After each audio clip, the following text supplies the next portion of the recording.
राधे राधे दोस्तों। आज हम आपको सुनाएंगे एक अद्भुत प्रेम की कहानी। अगर आप हमारे चैनल पर नए हैं तो प्लीज हमारे चैनल को लाइक करें, सब्सक्राइब करें और शेयर करें। एक गांव में एक ठाकुर परिवार रहता था। ठाकुर के 6 संतानें थीं। सबसे छोटी बेटी सुलक्षणा सुलक्षणा थी, जो कि शाम का समय था। सूरज डूबने वाला था और वह नहर के किनारे गन्ने के खेत में अपने प्रेमी के साथ बैठी हुई थी। उसका प्रेमी प्रकाश बोला, अच्छा सुलक्षणा, अभी और बातें करो। सुलक्षणा कहने लगी, प्रकाश अब बहुत देर हो गई है, मैं जो घर जा रही हूँ। प्रकाश बोला, थोड़ी देर और। तो सुलक्षणा कहने लगी, घड़ी ने 3 बजे की घंटी बजाई थी, तब मैं निकली थी। जरा अपनी कलाई में बंधी हुई घड़ी तो देखो, कितना समय हो रहा है। सुलक्षणा ने कहा तो प्रकाश ने देखा, घड़ी शाम के 6 बजा रही थी। तो सुलक्षणा कहने लगी, अरे 3 घंटे से हम यहाँ बैठे हैं, पता ही नहीं चला। प्रकाश कहने लगा, सुलक्षणा, जब तुम साथ में होती हो तो समय का कुछ भी पता नहीं चलता। सुलक्षणा कहने लगी, पता है मेरे को, पर घर में झूठ बोल कर आई हूँ। किरण के साथ जा रही हूँ खेत में। मुझसे पहले कोई किरण के घर पहुंच गया तो बहुत आफत आ जाएगी। तुम्हारा क्या है? तो प्रकाश कहने लगा, अरे चली जाना, थोड़ी और देर और रुको ना। ऐसा कहकर प्रकाश ने सुलक्षणा का हाथ पकड़कर उसे फिर से गन्ने के खेत में बैठा लिया। सुलक्षणा उठी और ये कहते हुए चली गई कि कल मिलेंगे, शाम का समय है, लोगों के घरों में चूल्हे सुलगने लगे हैं। धुएं की सौंधी सौंधी खुशबू हर तरफ से आ रही है। गांव में शाम को जल्दी खाना बन जाता है। जानवरों के झुंड भी खेतों से चरकर चरवाहों के साथ वापस लौटने लगे हैं और जानवरों के गले में बजी घंटियां की जो मधुर ध्वनि हो रही थी। पनिहारियों के झुंड भी सर पर घड़े रखकर कुएं पर पानी भरने के लिए जा रहे हैं। बहुत ही लुभावना होता है गांवों में यह दृश्य देखना। उधर एक बहुत पुरानी सी जर्जर हवेली थी, जिसमें दीनानाथ चौधरी अपने परिवार के साथ रहते थे। बस खोखली शान शौकत कर्ज लेकर जीवन यापन हो रहा था। इतनी जमीन थी पुरखों की कि सब अय्यासी की भेंट चढ़ गई। सब टुकड़े टुकड़े कर घर खर्च के लिए गिरवी रख दी गई। इतने भी पैसे नहीं है कि हवेली की मरम्मत भी हो जाए। बस चल रही है गाड़ी भगवान भरोसे। सब ढोल के पोल हैं। दीनानाथ जी के 6 बच्चे हैं, 4 बेटियां और 2 बेटे। 3 बेटियों की शादी हो चुकी है। सबसे बड़ी बेटी करुणा के पैदा होने के 10 साल तक दीनानाथ जी के यहाँ कोई संतान नहीं हुई। करुणा जो फतेह सिंह चौधरी से ब्याही है, लेकिन ब्याह को 15 साल हो चुके हैं, उनके यहाँ अभी तक संतान नहीं हुई है। करुणा बहुत सुंदर थी। फतेह सिंह को किसी विवाह के अवसर पर मिली थी। उसे देखते ही उसके सादगी और सुंदरता पर फतेह सिंह मोहित हो गए थे और उन्होंने दीनानाथ चौधरी के पास विवाह का प्रस्ताव भेजा था। दीनानाथ चौधरी को भी कोई परेशानी नहीं हुई। बिना दहेज के बेटी का विवाह जो हो रहा था, बस हो गई शादी। और 2 छोटी बहनों के विवाह करुणा ने फतेह सिंह से कहकर अच्छे घरों में करवा दिए। अब दीनानाथ चौधरी के 2 छोटे बेटे और एक बेटी बची, जिसका नाम सुलक्षणा है। वह भी गांव के एक बनिए के बेटे प्रकाश से प्रेम करती है और उससे छुप छुप कर रोज खेतों में मिलने जाती है। और प्रकाश भी सुलक्षणा से प्रेम करता है। तभी सुलक्षणा ने जो घर में कदम रखा, उसे देखते ही उसकी माँ दुलारी चिल्ला पड़ी, कहाँ थी अब तक? खाना बनाने का समय हो गया है और महारानी का कुछ पता नहीं है। कहाँ घूमती रहती है दिन भर? चल जा, कुएं से पानी भर ला, फिर खाना बना ले। सुलक्षणा कहने लगी, हाँ हाँ जाती हूँ, चिल्लाना बंद करो, सारा काम तो मैं ही करती हूँ। कौन सा यहाँ नौकर चाकर लगे हैं? खोखली हवेली के खोखले लोग, बस दिखावा ही दिखावा। और सुलक्षणा पैर पटकते हुई वहां से चली गई। सुलक्षणा और प्रकाश ऐसे ही निरंतर मिलना उनका जारी रहा। फिर एक दिन प्रकाश ने सुलक्षणा से कहा कि सुलक्षणा, मुझे बाबूजी व्यापार के सिलसिले में शहर भेज रहे हैं। मैं कहाँ रहूंगा? अभी मेरे पास तो कोई पता ठिकाना तो है नहीं। सुलक्षणा ने भी तड़प कर पूछ लिया, प्रकाश कितने दिन के लिए? तो प्रकाश कहने लगा, बस 1 महीने की बात है पगली। व्यापार जैसे ही वहां व्यवस्थित हो जाएगा, थोड़ा मुनाफा होने लगेगा, तो बाबूजी से तुम्हारी और अपनी शादी की बात करने की भी मुझ में हिम्मत आ जाएगी। निठल्ले बेटे को कौन बाप अपनी बेटी देना चाहेगा? और तुम्हारे माँ बाप को भी तो एक निठल्ला दामाद पसंद नहीं आएगा। यह सुनकर सुलक्षणा चहक उठी और प्रकाश के गले लग गई। फिर 2-3 दिन बाद प्रकाश शहर चला गया। 1.5 महीना हो गया, ना तो प्रकाश आया और ना ही उसकी खबर। एक दिन सुलक्षणा की जो सखी थी किरण, वह घर आई और सुलक्षणा की वह सबसे अच्छी सहेली थी। उसने बताया कि उसका भाई शहर गया था, उसे वहां प्रकाश मिला। उसने वहां पिता के कहने पर किसी व्यापारी की लड़की से शादी कर ली है और वहीं उसके घर में घर जमाई बनकर रहने लगा है। और पगली तू यहाँ उसके प्यार में पगलाई जा रही है। धोखा दिया है तुझे प्रकाश ने। उसने अभी समय है, सुलक्षणा संभल जा, उसने तेरा फायदा उठाया है। इतना कहकर और सुलक्षणा को समझाकर किरण वहां से चली गई। तभी करुणा ने संदेश भेजा, जो सुलक्षणा की बड़ी बहन थी, क्योंकि उसकी बड़ी ननंद की बेटी का विवाह था। विवाह में सब लोग आएंगे तो अच्छा लगेगा, काम में भी कुछ मदद हो जाएगी। लेकिन दीनानाथ चौधरी अपनी पत्नी दुलारी से बोले, दुलारी अगर हम वहां जाएंगे तो कुछ ना कुछ कन्या को देना होगा, सबके लिए नए कपड़े भी चाहिए, और फिर बड़ी बेटी का घर है, खाली हाथ कैसे जाएंगे? अब ना तो हमारे पास रुपए हैं ना पैसे हैं। दुलारी तुम एक काम करो, सुलक्षणा को बस कुछ नए कपड़े दिलवा कर भिजवा दो, कहलवा दो कि मेरी तबीयत खराब है और मेरी देखभाल के लिए तुम भी यहीं रुक रही हो, हम नहीं आ सकते। दुलारी ने भी फिर जैसा उसके पति ने कहा वैसा ही किया। अब दोनों बहन भाई सुलक्षणा और उसका भाई शादी में चले गए। पूरी शादी भर सुलक्षणा परेशान रही, लेकिन करुणा के पूछने पर कुछ नहीं बताया। शादी आराम से निपट गई। दुल्हन विदा हो गई। सारे मेहमान भी 1-2 दिन में चले गए। करुणा ने जो अपने भाई को गांव जाने के लिए कह दिया, लेकिन अपनी छोटी बहन सुलक्षणा को वहीं रोक लिया। हवेली में अब 4 लोग ही बचे थे, फतेह सिंह, करुणा का पति, और करुणा और सुलक्षणा और करुणा की बड़ी ननंद जानकी जीजी। जानकी जीजी की भी बहुत दुख भरी कहानी थी। 14 साल की उम्र में शादी हो गई और 16 की होते होते एक बेटी की मां बन गई। पति की पारिवारिक दुश्मनी में पति को किसी ने गोली मार दी।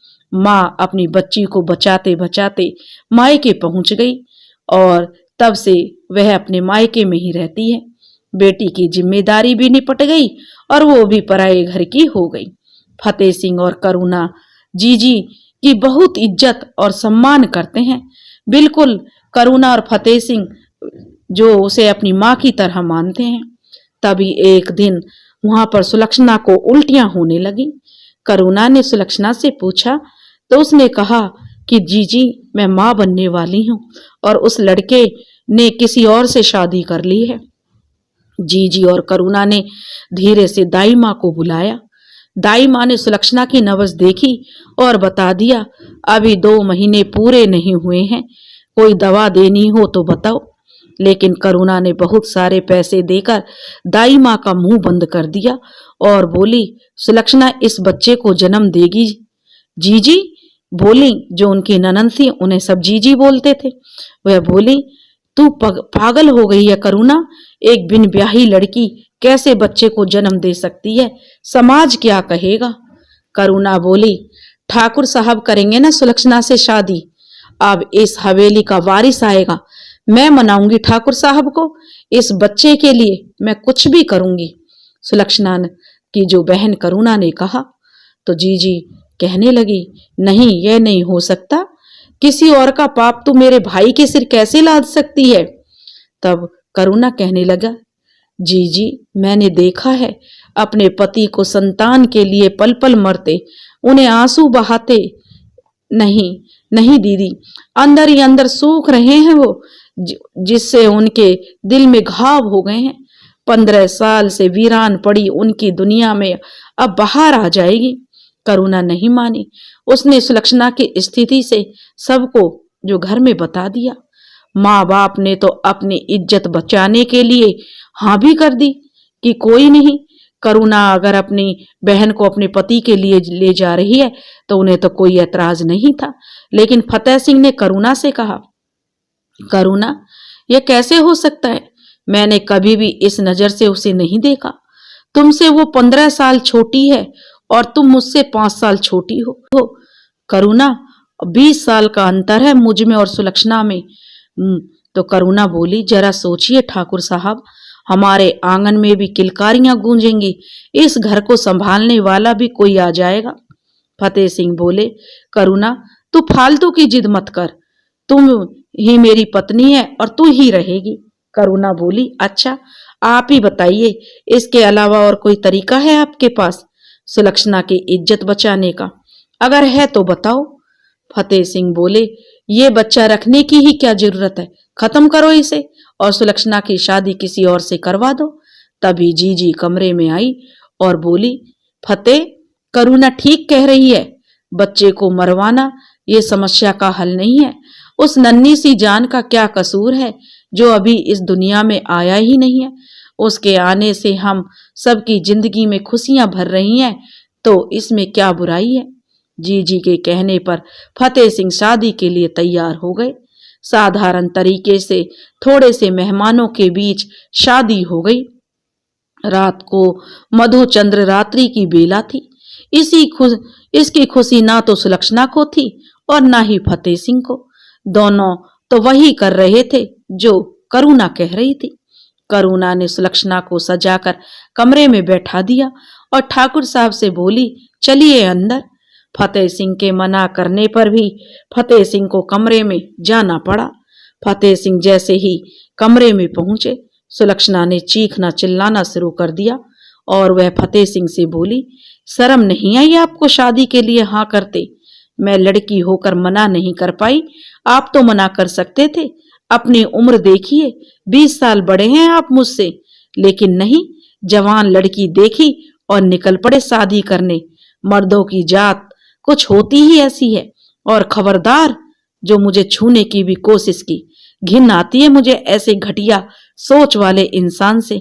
ये लो तकिया और अपना बिस्तर अलग बिछाकर सो जाओ। सुलक्षणा ने तकिया फतेह के मुंह पर देकर मारा।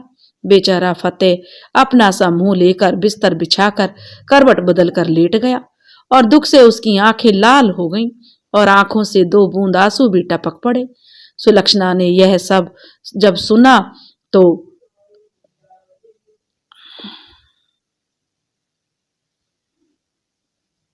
करुणा ने जब यह सब सुना और वह भगवान के पास जाकर फूट फूट कर रोने लगी और कहने लगी, हे भगवान, यह क्या हो गया मुझसे? इतनी बड़ी गलती हो गई, इतनी बेइज्जती करवा दी मैंने अपने पति की। मैं कैसे उनसे नजरें मिला पाऊंगी? दूसरे दिन ना तो करुणा और ना ही फतेह एक दूसरे से नजरें मिला पा रहे थे। लेकिन जैसे ही करुणा ने हिम्मत करके फतेह से कहा, जरा सुनिए, कल रात, फतेह सिंह बोले, बस इसलिए मैं नहीं चाहता था कि करुणा यह शादी हो। मुझे इतना गलत समझ रही है सुलक्षणा। कल रात उसने कितने घटिया इल्जाम लगाए हैं मुझ पर। गुस्से में पागल थी सुलक्षणा, कहीं गलत में अंतर, सही और गलत में अंतर करना भूल गई है।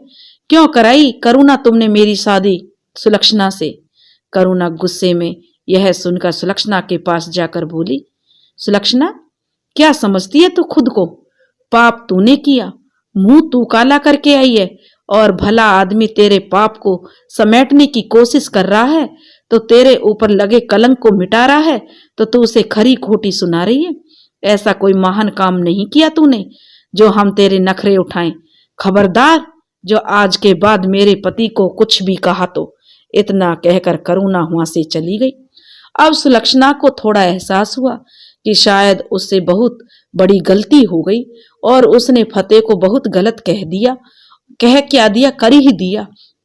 ये लोग तो उसकी मदद कर रहे थे, मुझे तो उनका धन्यवाद करना चाहिए था, लेकिन मैंने तो सबका दिल दुखा दिया। अब सुलक्षणा यही सोच रही थी और धीरे धीरे समय बीत रहा था। आज सुलक्षणा को प्रसव पीड़ा हो रही थी। सबको नए मेहमान के आने का इंतजार था। करुणा तो इतनी खुश थी, बस यहाँ से वहां कुछ ना कुछ इंतजाम करने में लगी थी। फतेह सिंह भी बस परेशान होकर आंगन में टहल रहे थे। तभी करुणा कमरे से बाहर आई और कहने लगी, ठाकुर साहब बेटा हुआ है, हम लोग बाप बन गए हैं। माँ बाप बन गए अब तो हम, और आप बाप बन गए हैं। सुलक्षणा और बच्चा दोनों ठीक हैं। हमारा आंगन अब सूना नहीं रहेगा। यहाँ भी कोई अपने नन्हे नन्हे पैरों से चलेगा और वो यहाँ से वहां भागेगा, सारे घर में छुपता फिरेगा और मैं जसोदा मैया की तरह अपने कन्हैया को ढूंढा करूंगी। आज मैं बहुत खुश हूं ठाकुर साहब। और कहते कहते उसकी आंखों से आंसू बहने लगे। फतेह सिंह बोले, अरे पगली, अब रो रही हो? बधाई हो, मुंह मीठा नहीं कराओगी? और मारे खुशी के वह तो कहने लगी, जी मैं तो यह भूल ही गई, मैं तो आज सारे गांव का मुंह मीठा कराऊंगी।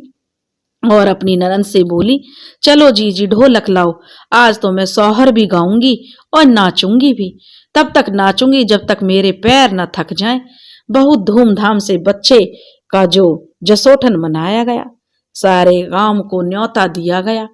घी में 56 भोग बने, ब्राह्मणों को अलग से सात्विक भोजन कराया गया। करुणा ने बच्चे का नाम कान्हा रखा। सुलक्षणा ज्यादा ममता नहीं रखती थी बच्चे से। बच्चे को देखकर सुलक्षणा को प्रकाश के दिए धोखे की याद आती थी। और ऐसे ही धीरे धीरे 1.5 साल बीत गया। फिर एक दिन बच्चा छत पर जीजी के साथ धूप सेक रहा था। बच्चा छत से थोड़ा आगे की तरफ बढ़ने लगा। करुणा ने नीचे से देखा तो उसे लगा कान्हा छत पर अकेला है।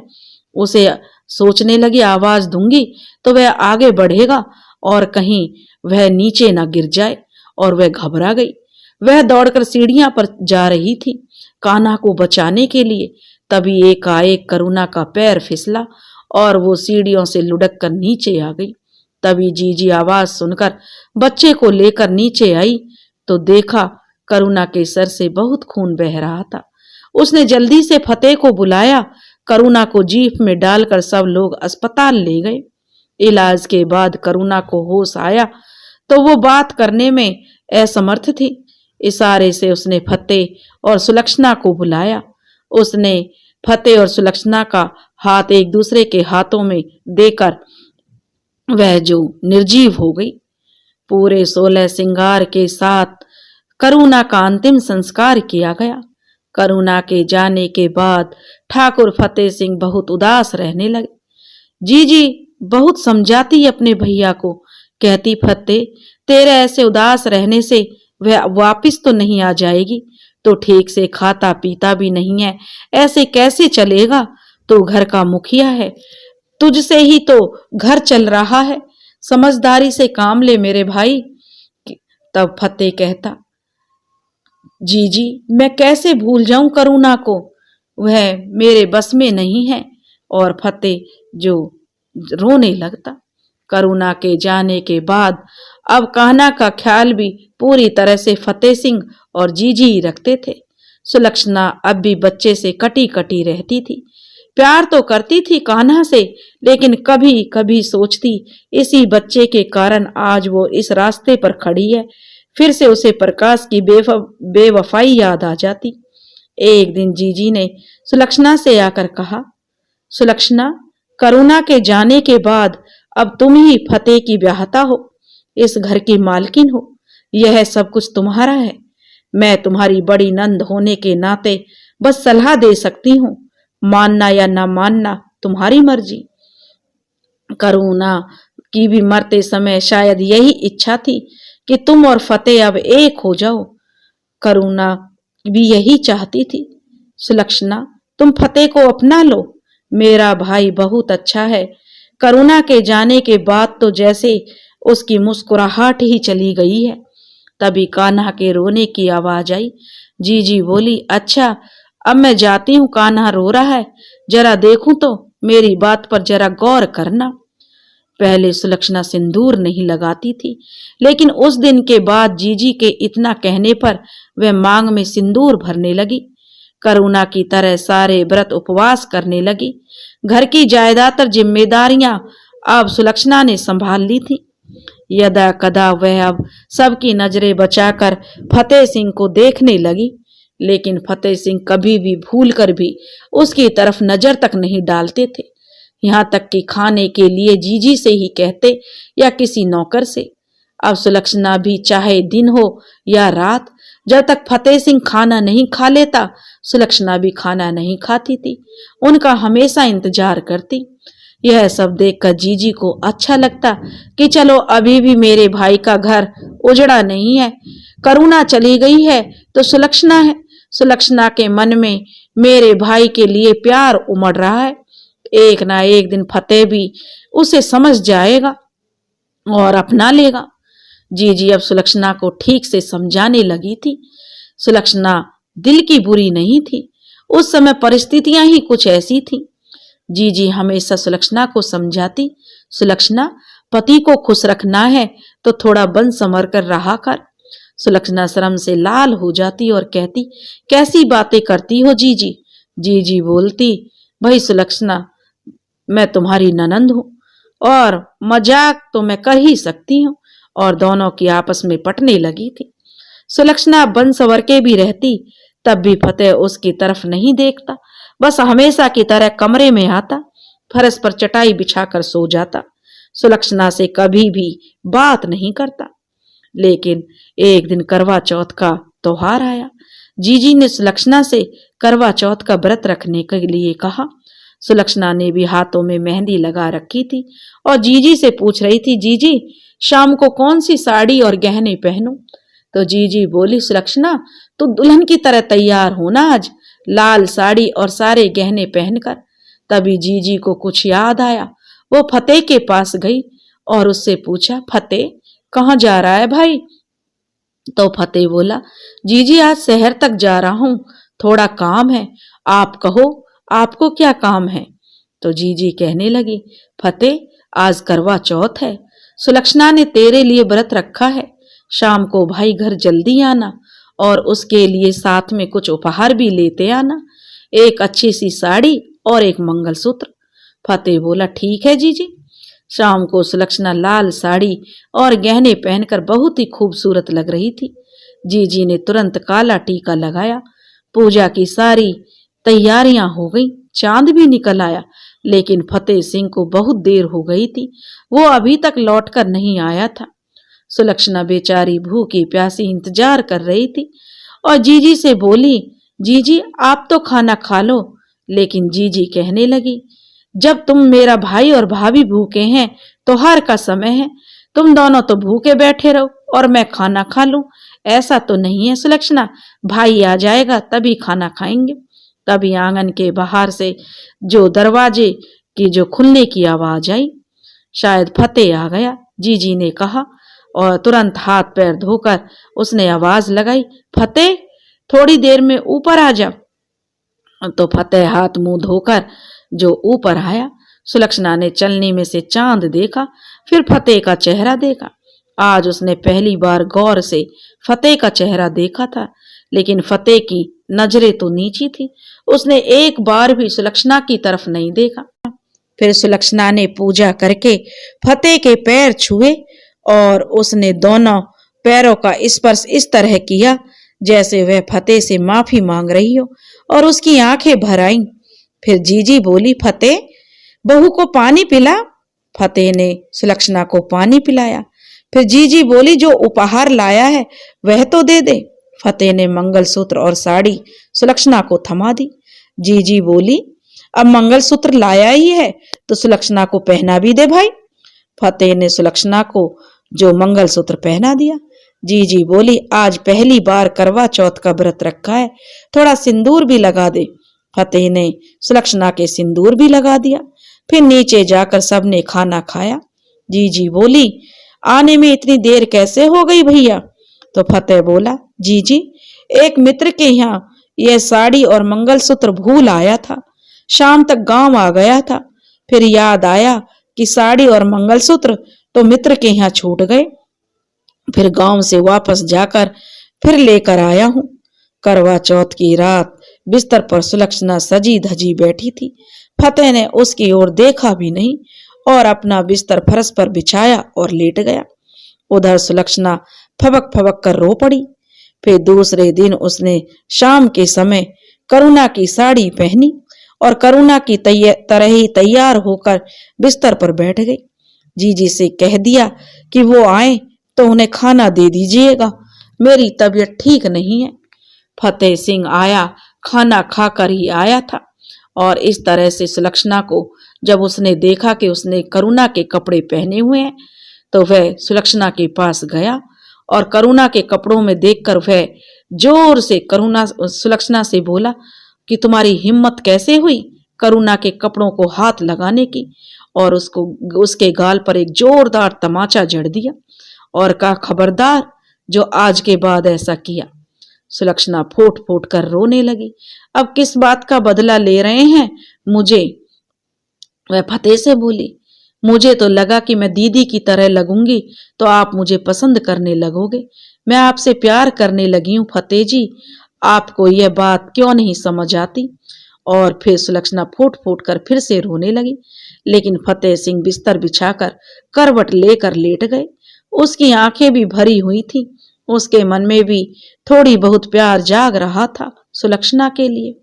जीजी को रात की सारी बातें जब पता चली तो उन्होंने सुलक्षणा को समझाया कि उसके मन में भी कहीं ना कहीं थोड़ा बहुत प्यार है तुम्हारे लिए सुलक्षणा, बुरा मत मानो। इसीलिए तो करवा चौथ वाले दिन दोबारा शहर जाकर अपने दोस्त के घर से मंगलसूत्र और साड़ी लेकर आया था।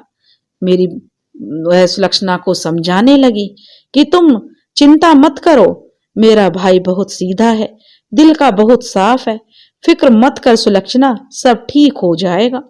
जी बोली, एक ऐसा है, कल मेरी बिटिया और दामाद जी भी आ रहे हैं, खबर भिजवाई है उन्होंने। घर में थोड़ी चहल पहल हो जाएगी, थोड़ी तैयारी कर लो। और वह लोग 2 दिन के लिए आ रहे हैं। दूसरे ही दिन जीजी की बेटी और दामाद आ गए। ऐसे ही बातों बातों में दामाद जी ने फतेह से कहा, मामा जी आपके खेतों में धान बहुत होता है ना, मेरे एक व्यापारी मित्र हैं जो चावल का व्यापार करते हैं, वो आपके थोक के भाव में चावल खरीदना चाहते हैं। अगर आपका मन हो तो मैं उन्हें बुला लेता हूं, तब आप लोग आपस में अपनी जो बातें कर लेना अपने व्यापार संबंधी।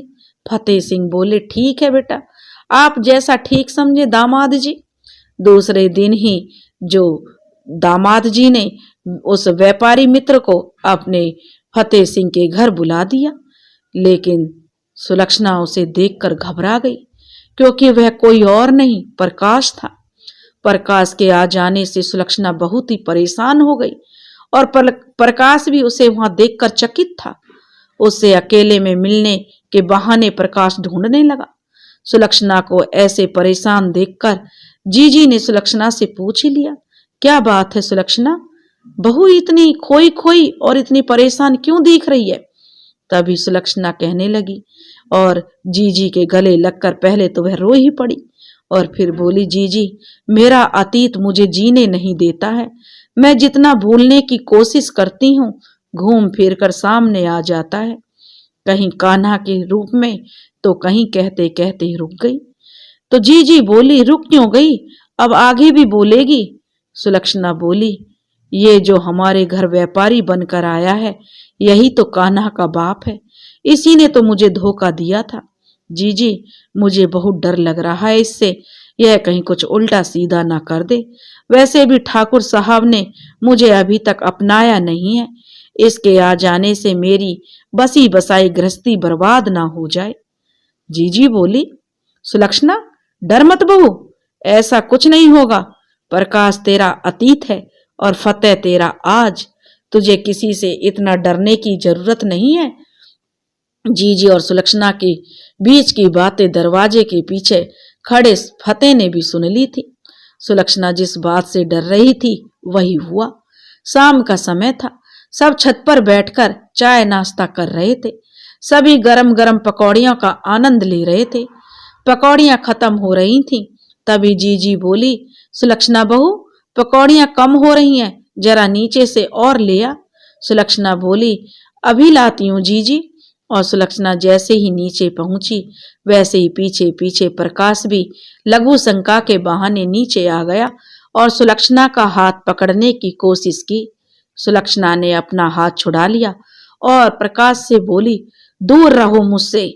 प्रकाश बोला, सुलक्षणा, मुझे तुमसे बात करनी है।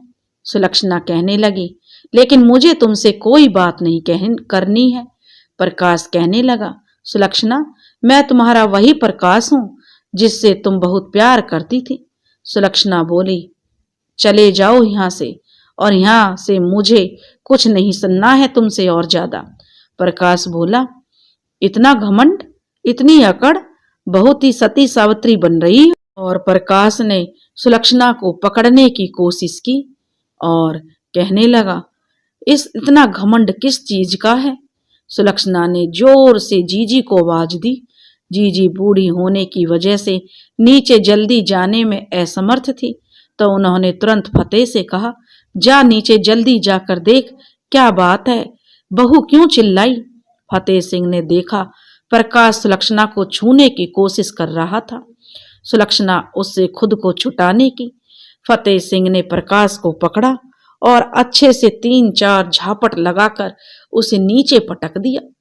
प्रकाश उठा और बोला, ठाकुर साहब, आप जिसे पवित्र समझ रहे हैं उसे मैंने न जाने कितनी बार अपवित्र किया है। यह कोई सती सावित्री नहीं है। तभी उठते ही ठाकुर साहब ने एक जोर का थप्पड़ प्रकाश के गाल पर दिया और बोले, खबरदार, जो मेरी पत्नी के बारे में कुछ भी उल्टा सीधा बोला तेरी जुबान निकाल लूंगा।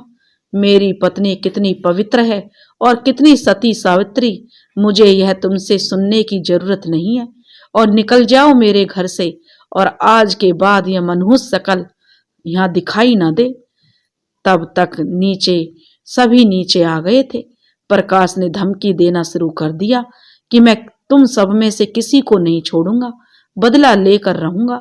और दामाद जी ने फिर धक्के मारकर प्रकाश को घर से बाहर निकाल दिया और बोले, तुम इतने घटिया आदमी हो, मैंने नहीं सोचा था। फिर दामाद जी ने फतेह सिंह से माफी मांगी और कहने लगा, मामा जी, मुझे क्षमा करें, मेरी वजह से आपको इतनी परेशानी हुई। फतेह सिंह बोले, नहीं दामाद जी, आप क्यों क्षमा मांग रहे हैं? वो घटिया इंसान था। रात में फिर सब खाना खाकर अपने अपने कमरे में चले गए।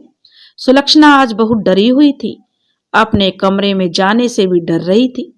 फिर जीजी ने सुलक्षणा को समझाया, बहू, तेरी क्या गलती है, तू क्यों डर रही है? फतेह कुछ नहीं कहेगा, उसे कुछ कहना होता तो उस समय प्रकाश के सामने तेरा पक्ष नहीं लेता। तू अपने कमरे में जा। सुलक्षणा अपने कमरे में गई, देखा तो फतेह अपनी चटाई बिछाकर लेट गया। सुलक्षणा उसके पास गई और उसके पैर पकड़कर उसके पैरों में अपना सर रखकर बोली, मुझे माफ कर दीजिए ठाकुर साहब। फतेह सिंह ने सुलक्षणा को प्यार से उठाया और बोले, मैं तुमसे नाराज नहीं हूं। उस दिन मैंने तुम्हारे और जीजी के बीच की हुई बातें सुन ली थी। मुझे पता है कि तुम निर्दोष हो, लेकिन मुझे थोड़ा और समय चाहिए। अब जाओ और सो जाओ। और बिटिया और दामाद जी भी 2 दिन रहने के बाद अपने घर चले गए। इसी तरह 10-12 दिन बीत गए। तभी एक दिन बहुत दिन चढ़ाया था, लेकिन सुलक्षणा बिस्तर से नहीं उठी थी। उस दिन भगवान की पूजा भी नहीं की थी। तभी जीजी सुलक्षणा के कमरे तक आई और आवाज दी, बहू, आज बहुत दिन चढ़ाया है, क्यों नहीं उठी हो? तभी सुलक्षणा ने कमरे के अंदर से आवाज दी, जीजी अंदर मत आइए, मुझे बहुत तेज बुखार है और साथ में शीतला माता भी निकल आई है। वैसे भी यह छुआछूत का रोग है। आप कान्हा को लेकर अपने साथ रखिए, मेरे पास ना आ जाए। जीजी ने यह सब कुछ फतेह को बताया। फतेह ने कहा, जीजी इसका उपचार कैसे होगा? रोगी का बताइए, रोगी के लिए क्या करना है मुझे बताइए। जीजी मैं करूंगा रोगी की देखभाल, आप बस कान्हा को दूर रखिएगा। वैसे भी कोई नौकरानी भी तैयार नहीं हो रही थी उसकी सेवा करने के लिए। तो फतेह सिंह कहने लगा, कोई बात नहीं, मुझे तो करनी ही पड़ेगी सुलक्षणा की देखभाल, और आपकी भी अब उम्र हो गई है जीजी, आप बस कान्हा का ख्याल रखिए। फतेह ने हफ्ते भर सुलक्षणा का ख्याल रखा। उसे रोज नीम के पानी से स्नान करवाता, बिस्तर पर नीम के पत्ते बिछाता, अपने हाथों से सुलक्षणा को खाना खिलाता, बुखार तेज होने पर माथे पर ठंडे पानी की पट्टियां रखता, उसका सर भी दबाता, उसके बालों में तेल लगाता, उसके बाल भी बनाता। और यह सब देखकर सुलक्षणा मारे खुशी के निहाल हो जाती। कभी कभी उसकी आंखों से खुशी के आंसू भी बहने लगते। फतेह सिंह पूछते कि सुलक्षणा क्यों रो रही हो? तो वह कहती कि ये खुशी के आंसू हैं और आपको पाकर तो मैं निहाल हो गई। ऐसे ही 15-16 दिन बीत गए और उसके बाद सुलक्षणा ठीक हो गई। जीजी सबको लेकर मंदिर गई और शीतला माता की पूजा करवा दी। सुलक्षणा और फतेह के हाथों जो कन्या भोज भी करवा दिया और फिर सब घर लौट आए। जीजी ने घर आकर उस दिन मालिन को बुलावा भेजा। बोली, आज इस कमरे को तो फूलों से सजाओ, बस कमरे में फूलों की खुशबू आनी चाहिए। जब मालिन घर आ रही थी तभी फतेह सिंह दरवाजे से बाहर जा रहा था। तभी दरवाजे के पास मालिन को देखकर उससे कहने लगा, तुम यहाँ क्यों आई हो? तो वह बोली, आपकी जीजी ने बुलाया था ठाकुर साहब। फतेह अंदर गए और जीजी से पूछा, जीजी मालिन को क्यों बुलवाया था? जीजी बोली, फतेह मेरे भाई, तेरी और सुलक्षणा की आज मुझे सुहाग से सजवाने के लिए शाम को जो उसे फूलों को लेकर से सजवाने के लिए बुलाया था। इतना सुनकर फतेह सिंह मुस्कुरा दिए। जीजी बोली, जब उससे प्यार करने लगा है तो अपना भी ले उसे, और जब बाजार से एक अच्छी सी साड़ी और मिठाई लिया। फतेह मुस्कुराते हुए बाजार चला गया। फिर जीजी बोली, अब तो क्या पर्दे की आड़ में सुन रही है, चल बाहर आ जा। और सुलक्षणा शर्माते हुए बाहर आई और खुशी के मारे जीजी से लिपट गई। शाम को सारी तैयारियां हो चुकी थी, कमरा भी सज गया था। तभी हवेली में प्रकाश दाखिल हुआ और वह बच्चे को ले जाने लगा तो जीजी ने देख लिया और शोर मचाने लगी। तभी फतेह दौड़कर आया, उसने कान्हा को प्रकाश से छीना। इतने में ही प्रकाश ने चाकू निकाल लिया और फतेह को मारने की कोशिश की। फतेह ने अपना बचाव किया लेकिन उसकी बाह में चाकू लग गया। तभी किसी ने मिट्टी खोदने वाली कुदाल से प्रकाश के सिर पर वार कर दिया। प्रकाश के सिर पर बहुत गहरी चोट लगी थी और वह तुरंत ही वहीं ढेर हो गया। प्रकाश पर वार किसी और ने नहीं बल्कि सुलक्षणा ने किया था। तभी सुलक्षणा के हाथ से कुदाल छीनकर फतेह ने अपने हाथ में ले ली। पुलिस आई और फतेह ने सुलक्षणा को चुप रहने को कहा और खुद जुर्म कबूल कर लिया। अदालत में केस चला और ये साबित हो गया कि अपने बचाव में फतेह सिंह ने प्रकाश का खून किया था और फतेह सिंह को सिर्फ 1 साल की सजा हुई। 1 साल बाद फतेह सिंह जेल से रिहा हो गया। आज सुलक्षणा और फतेह सिंह की मधु चंद्र रात्रि वेला है। दोनों बहुत खुश थे और ये ही दोनों के अद्भुत प्रेम की कहानी थी। दोस्तों, अगर आपको हमारी कहानी पसंद आई हो तो प्लीज हमारे चैनल को लाइक करें, सब्सक्राइब करें और शेयर करें। राधे राधे।